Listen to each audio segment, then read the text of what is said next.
Hello everyone, welcome to EduSeeker.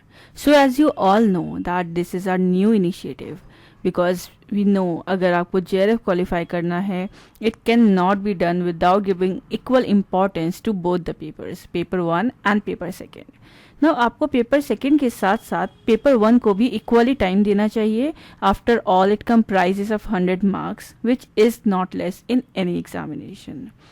So hence we are here at EduSeeker to provide you the best quality content that is relevant for your NTA NET paper 1. So in this particular video we will be starting with teaching aptitude. Teaching aptitude is your unit first of NTA NET JRF paper first, and before starting with the questions regarding this unit, let's discuss the paper analysis कि ये unit important कितना है, क्या इसका ratio रहता है, कितने questions आते हैं, and everything about this unit. So now talking about the paper analysis. So paper analysis की बात की जाए so 2022 में 7 questions आपके इस particular unit से लिए गए थे. That means 14 marks which is not less.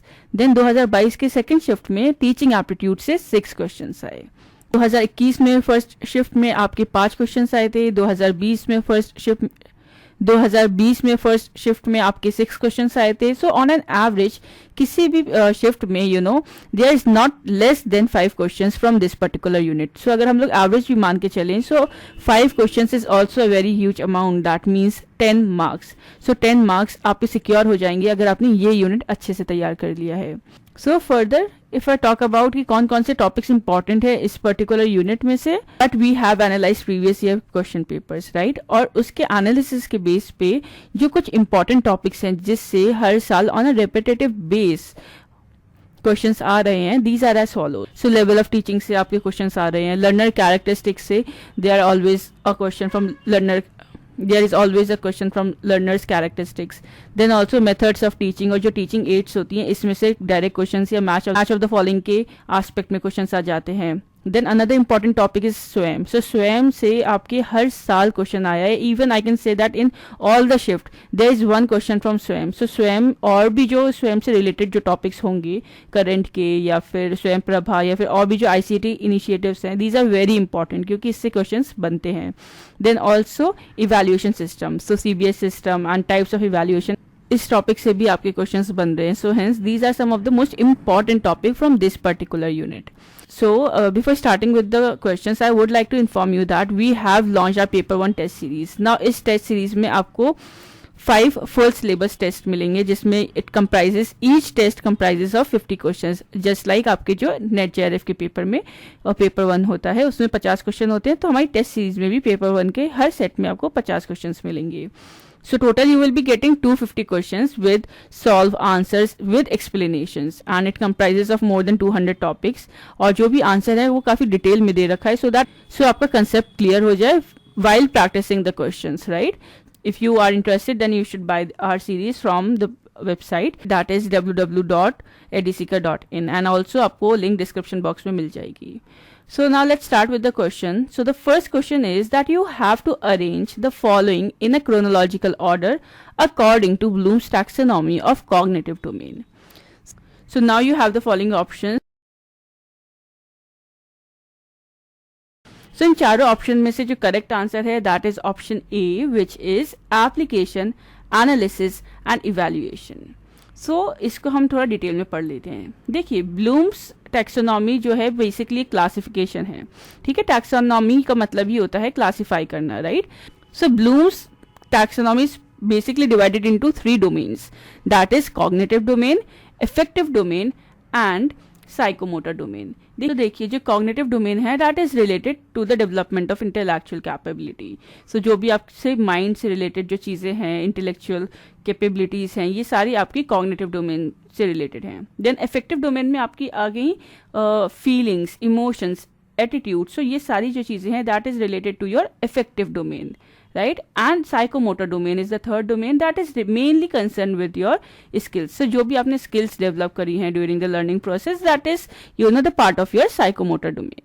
ना फर्दर ब्लूम्स ने कॉग्निटिव डोमेन, एफेक्टिव डोमेन और साइकोमोटर डोमेन को अलग अलग फर्दर क्लासिफाइड किया है on the basis of the levels of learning, right. So आपके क्वेश्चन में बेसिकली कॉग्निटिव डोमेन से रिलेटेड पूछा गया है. सो कॉग्निटिव डोमेन को फर्दर क्लासिफाई किया है 6 कैटेगरीज में, 6 लेवल्स ऑफ लर्निंग में. सो जो सबसे पहला और सबसे बेसिक लेवल ऑफ लर्निंग है according to Bloom is knowledge. That is basically remembering previously learn material या जो भी आपने इन्फॉर्मेशन को एक्सेस किया है, that is knowledge. Then the next level is comprehension, क्योंकि अब आपको नॉलेज मिल गई.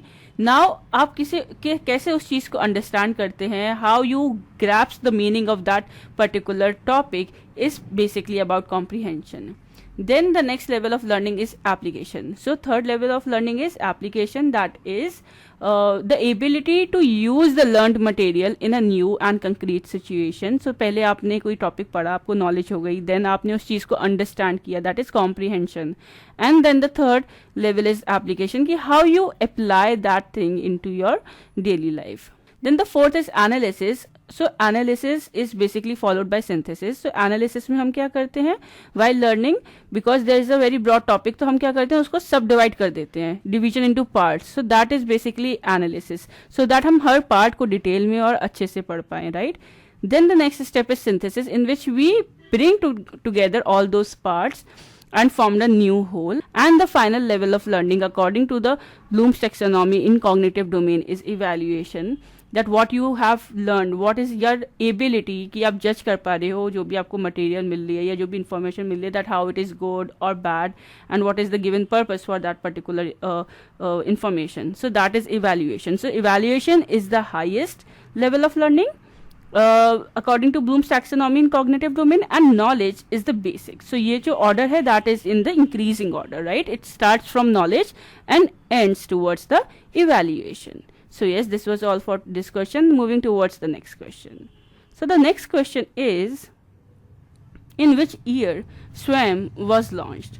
So you have the following options.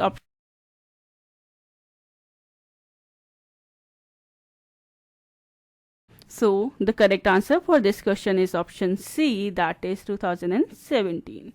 So basically SWAYAM को launch किया गया था on 9th July 2017. So it's a very important date, you must remember. Apart from that, SWAYAM basically एक online educational platform है जो made in India MOOCs platform है, and its acronym stands for study webs of active learning for young aspiring minds. ना Swayam basically provide करता है quality education को. ये जो प्लेटफॉर्म है इसे बनाया ही इसलिए गया था कि हम लोग क्वालिटी एजुकेशन को प्रोवाइड कर सकें, और इसके 3 कार्डिनल प्रिंसिपल्स थे ना. ये कार्डिनल प्रिंसिपल्स थे access, equity and quality. So access in terms that Swayam पे जो कोर्सेज हैं उसमें कोई भी ज्योग्राफिकल लोकेशन आपको लिमिट नहीं कर सकती. You can be at your own pace and then also you can enrol on those courses. Then the next point is equity. So obviously SWAYAM में जो courses हैं that is provided without any discrimination, and keeping in mind that people with various age, various experiences, different genders are getting equal opportunity in order to get those courses. Then quality. So ये जो courses हैं स्वयं पे online courses हैं, but it does not compromise with the quality, because in courses को जो बनाया गया है वो इंडिया के top institutes के faculties ने बनाए हैं. So that is why they are providing with the quality content, and because it's on a reasonable price, so इसका मतलब ये नहीं है that they have compromised on the quality. They are providing the quality education in a very affordable manner. Moving towards the next question. So your next question है that is from your levels of teaching. So you have to match list first with list second, and now you have the following options.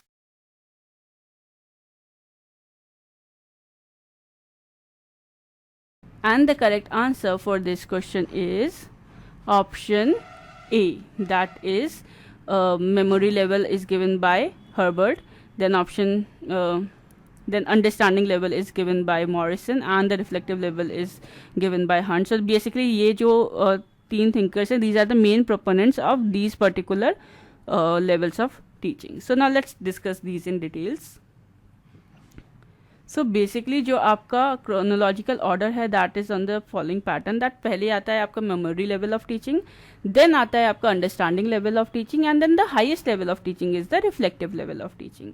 So basically as the name suggest, जो memory level है teaching का, इसका main objective ये होता है कि आप text book knowledge को इम्पार्ट कर पाएं और स्टूडेंट्स को ना मेमोराइज करा पाएं. मतलब जो बहुत ही बेसिक लेवल ऑफ टीचिंग होता है, बच्चे छोटे होते हैं, so the main agenda of this level of teaching is कि स्टूडेंट्स ग्रैप्स कर पाए मीनिंग और इसे याद कर पाए, right. So the main proponent of this level of teaching is Herbart, and ये एक इनिशियल स्टेज होती है टीचिंग की, right. And it induces the habit of rote memorisation. जितने भी फैक्ट्स होते हैं या इन्फॉर्मेशन होती है उनको याद करने की जो कैपेबिलिटीज इन्हांस की जाती है वो इसी लेवल पे की जाती हैं. देन मेमोरी लेवल के बाद जो सेकंड लेवल आता है वो होता है understanding level. So understanding level एक ज़्यादा थॉटफुल प्रोसेस है अगर कंपेयर किया जाए मेमोरी लेवल में, क्योंकि यहाँ स्टूडेंट्स कनेक्ट कर पाते हैं जो भी कंसेप्ट है, as the name suggest understanding level of the understanding level. So इसमें आप जो सब्जेक्ट मैटर है उससे अंडरस्टैंड कर पाते हैं. एंड इसके जो मेन प्रोपोनेंट हैं that is Morrison, and it is basically also called as memory plus insight, because memory तो आपको फर्स्ट लेवल में मिल गई, and then plus insight understanding, as it goes beyond just memorising of facts, it also focus on the mastery of the subject. Then it is followed by the third level, that is reflective level. So reflective level of teaching जो है that is basically we can say introspective level of teaching, और इसमें ये highest form है teaching learning process का. And इस level की जो मेन प्रोपोनेंट है दैट इज हंट, एंड ये हाईएस्ट लेवल ऑफ टीचिंग आता है, and it includes both understanding level of teaching and also the memory level of teaching. So basically इसकी जो अप्रोच होती है वो that is a problem centric approach, and yes these were all the 3 levels of teaching. Now moving towards the next question. So the next question is, which among the following are the characteristics of online method of teaching? So you have the following characteristics. Now you have to select the correct answer from the options given below. So here are the following options. And the correct answer for this question is option B. That is first, third and fourth. So first is it is learner focused. So जो online method of teaching होता है वो learner focused है, जो in comparison to offline teaching, because offline teaching जो होती है वो टीचर सेंटर्ड होती है, बट जो ऑनलाइन टीचिंग होती है वो लर्नर सेंटर्ड होती है, क्योंकि जो फोकस होता है टीचिंग का that is on the learner learning process. Then the next is learning is more passive. So this option is not correct, because online learning में जो लर्निंग होती है वो एक्टिव होती है, पैसिव नहीं होती. और वेयरएज ऑफलाइन लर्निंग में जो लर्निंग होती है वो थोड़ी पैसिव होती है, क्योंकि जो सेंट्रल रोल होता है ऑफलाइन लर्निंग में वो टीचर का होता है, right. And students are basically passive listeners. But यही हम बात करें ऑनलाइन लर्निंग में, तो ऑनलाइन लर्निंग में दोनों टीचर और स्टूडेंट दोनों का इक्वल पार्टिसिपेशन होता है, and they both are active on their side. So जो लर्निंग का जो प्रोसेस है वो एक्टिव है ऑनलाइन लर्निंग में rather than passive. Then the next point is making use of multimedia. So it is correct, because multimedia को use किया जाता है different ways में, variety of ways में, जहाँ it is necessary while in online teaching, whereas multimedia का use offline teaching में is not necessary. Maybe it could be used but it is not required or necessary. So hence a third point is correct. Then the fourth is face-to-face interaction is less between teacher and student. So yes, again this is the correct option, because opportunity जो face to face interaction की होती है between teacher and learner वो कम होती है online method में, whereas जो फोकस होता है face to face interaction between teachers and learner वो ज़्यादा होता है जब आप offline method of teaching use कर रहे होते हैं, क्योंकि they are visible, you are in the same class, आप एक ही क्लास में बैठ के टीचर आपको पढ़ा रहा है, आप पढ़ रहे हो. पर ऑनलाइन में it's not necessary. Face to face interaction is less between teacher and student in an online method of teaching. So hence the correct answer is option B. Moving towards the next question. So the next question is, given below are two statements. One is labeled as assertion and the other is labeled as reason. Now you have to choose the correct code from the options given below. So आपको एक assertion दे रखा है, reason दे रखा है. Now इस जो assertion और reason में जो statements हैं इनको analyze करके आपको correct answer choose करना है. So you have the following options for these questions,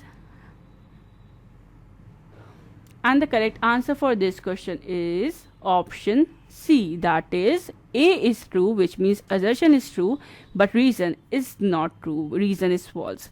so assertion में आपका दे रखा है that all teaching should aim at ensuring learning, और रीजन में दे रखा है that all learning results from teaching.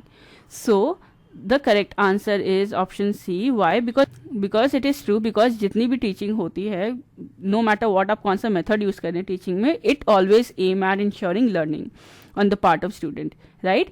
But ये नेसेसरी नहीं है कि जितनी भी लर्निंग हो रही है वो टीचिंग से ही हो रही है, right. Self learning is also an activity, imitation, experiences, बहुत सारी चीज़ें हैं अपार्ट फ्रॉम टीचिंग जिनसे आप चीज़ें सीख सकते हो, लर्निंग होती है. सो इट्स नॉट नेसेसरी कि all learning is result from teaching. Moving towards the next question. So the next question is, which among the following introduce CBS system? So you have the following options, and the correct answer for this question is option D. So basically CBS system होता क्या है? CBS जो acronym है, that stands for choice based credit system, जिसको introduce किया था university grants commission में. And basically it was introduced in the academic year of 2015 to 16. और इसका एम क्या था? बेसिकली ये सिस्टम को, इवैल्यूएशन सिस्टम को इसलिए इंट्रोड्यूस किया गया था हायर एजुकेशन में, सो दैट जो एजुकेशन है वो स्टूडेंट सेंट्रिक बने रादर देन सिस्टम सेंट्रिक या फिर teacher centric. Then moving towards the next question. So the next question is, you have given the following two statements and now you have to choose the correct answer from the options given below. So the correct answer for this particular question is option B, that is both the statement are false. So statement में दे रखा है, statement first is formative evaluation is conducted at the end of the course, और statement second में दे रखा है summative evaluation is conducted during the course. So basically जो करेक्ट आंसर है वो वाइस वर्सा होना चाहिए, क्योंकि जो फॉर्मेटिव इवैल्यूएशन होता है वो that is carried out during a course, वो एंड ऑफ द कोर्स पे नहीं होता. एंड ऑफ द कोर्स में जो इवैल्यूएशन होता है वो समेटिव इवैल्यूएशन होता है. सो फॉर्मेटिव असेसमेंट या फॉर्मेटिव इवैल्यूएशन जो होता है that is conducted during a course of instruction, so that you know आप प्रोवाइड कर सके continuous feedback to both teachers as well as the learners कि उन्हें क्या डिसीजंस लेना चाहिए आगे के लिए, and what should be the approach towards the modifications in the learning and the teaching activities. Whereas if we talk about summative evaluation, so summative evaluation जो होता है that is conducted at the end of the academic year, जब पूरा course complete हो जाता है, and इसका जो आउटकम होता है basically it is the outcome is of the learners to evaluate कि उन्होंने उस कोर्स में कितना अच्छे से परफॉर्म किया. Moving towards the next question. So the next question is, who among the following developed SWAYAM? So you have to select the correct answer from the options given below, and the correct answer for this question is option. So the correct answer for this question is option A, which is first and second. So basically SWAYAM को develop किया गया था by MHRD and AICTE. So basically MHRD is Ministry of Human Resource and Development, and AICTE stands for All India Council for Technical Education. And इन दोनों ने किस company की help ली थी? So basically it was developed by MHRD and AICTE along with the help of Microsoft. Now apart from that Swayam के 9 national coordinators हैं.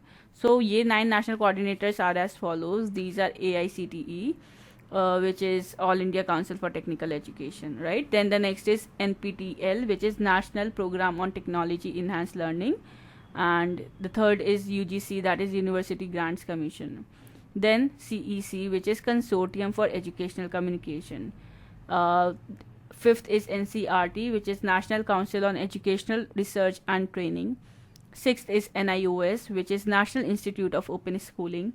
Seventh is IGNOU, which is Indira Gandhi National Open University.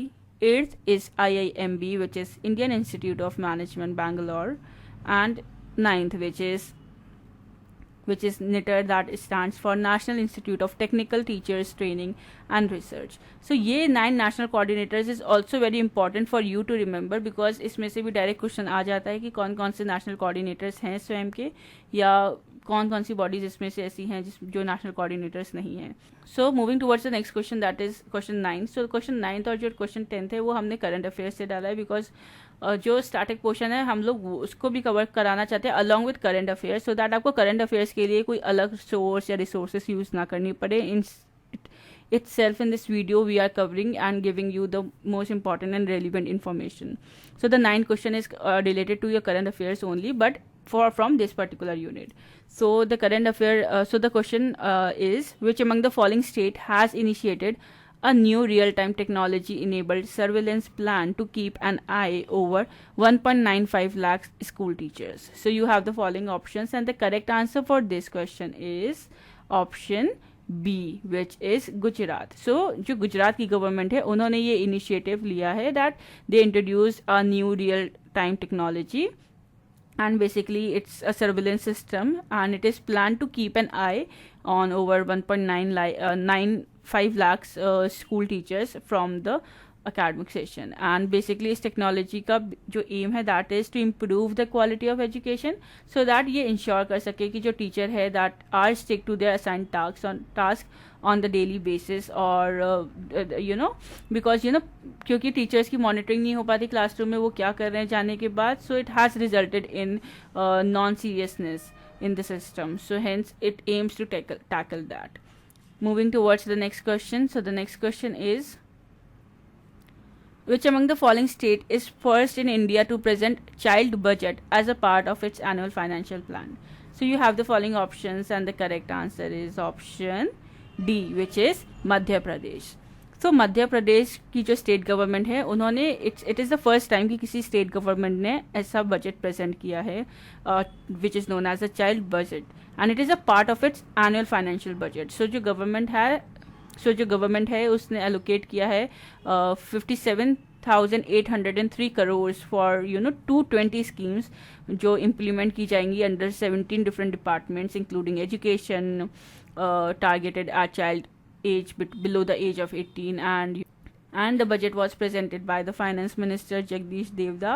and ये जो basically जो child budget है वो enable करेगा government को so that they can deal with the schemes जो target करेंगी child oriented, that will be child oriented, including infant mortality rate, malnutrition, health, education, etc.